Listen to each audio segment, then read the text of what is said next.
Good afternoon, friends. This video is meant for all those class 10 examinees who are going to appear for board exam tomorrow and those who have opted code 101 for English communicative. This is the summary of the poem The Snake by D.H. Lawrence.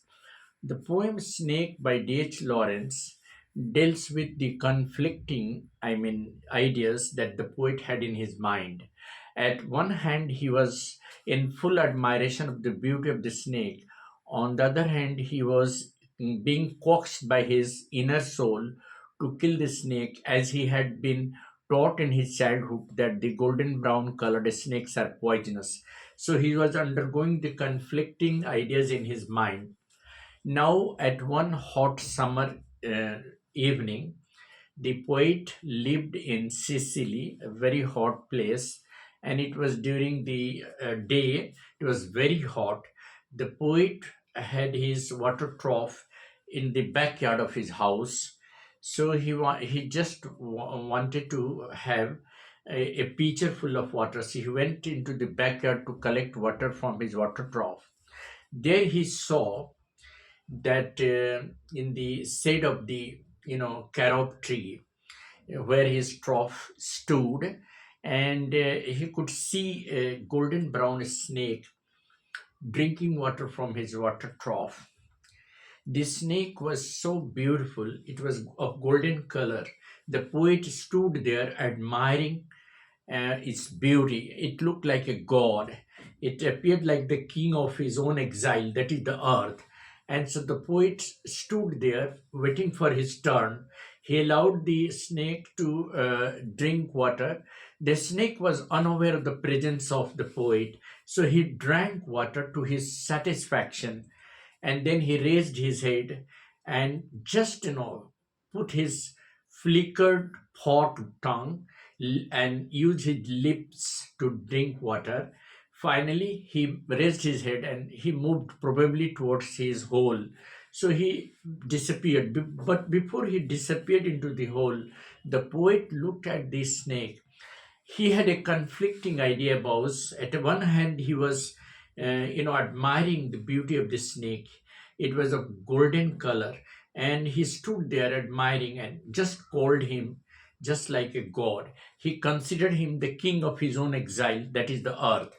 And then suddenly the idea struck his mind, because in his childhood he was being taught, and his education told that the golden brown snakes are poisonous and dangerous, and hence he was being coaxed by his inner soul to kill the snake.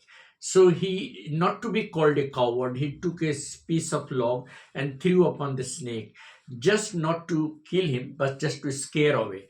The snake disappeared into its hole, but at that time the poet stood there, being at regret. He regretted at not welcoming the guest, that is the snake, and whose beauty really struck him, and he went on admiring the beauty of the snake. So there is a conflicting idea in the poem.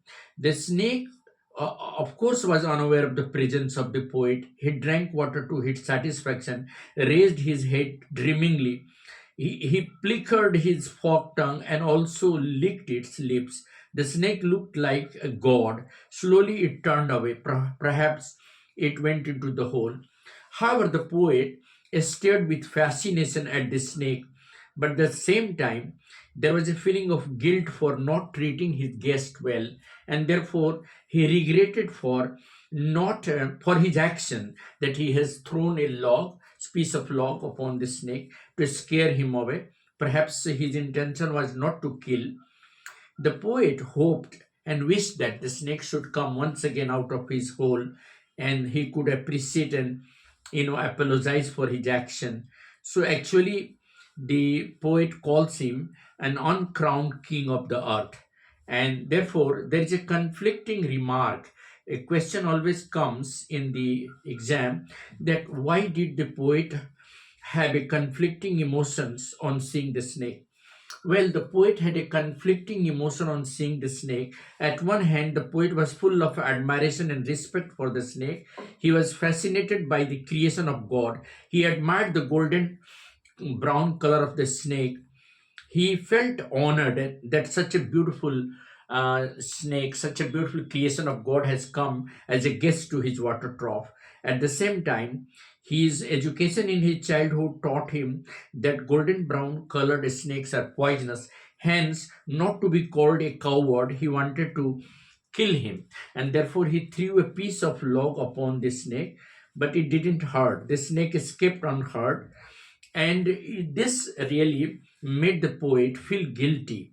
And after the snake disappeared, the poet stood regretting at his action of throwing a log, and he regretted that he has not honored the uncrowned king of the earth, that is the snake. And therefore this conflicting emotions really is being reflected in this question and in this poem.